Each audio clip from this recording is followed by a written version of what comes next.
Priority 3 is improving our sewer system. It's not the most glamorous or sexy thing to talk about, but sewer capacity is a critical part of our city's infrastructure.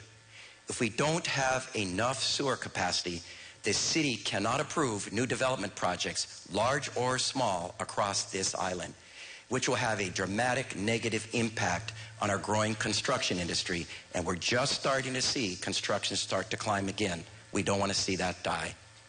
For the near term, we're actively addressing recent capacity issues through upgrades at the Waipahu wastewater pumping station, including an additional force main pipeline.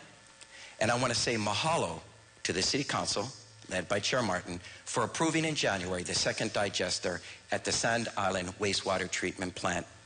This will ensure that we have sufficient capacity and redundancy until we upgrade the plant to secondary treatment as part of Honolulu's consent decree under the EPA.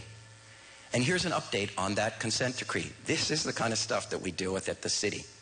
The city agreed to complete 477 projects to comply with the consent decree, which we entered in December of 2010.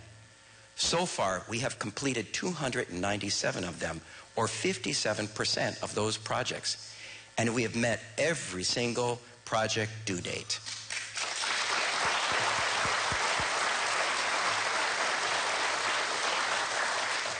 Recently, we completed the construction on the important Beach Walk Force Main project, which upgrades the aging infrastructure in Waikiki and the Alawai areas. This is critical to that community and particularly to our tourism industry.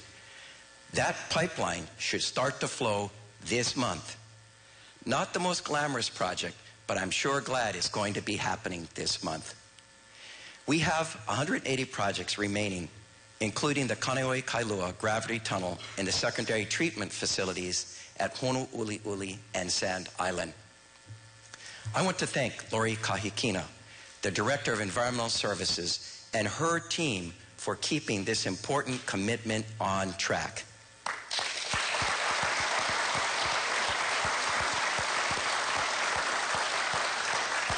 For those of you who don't know, Lori is the first woman to head the Department of Environmental Services.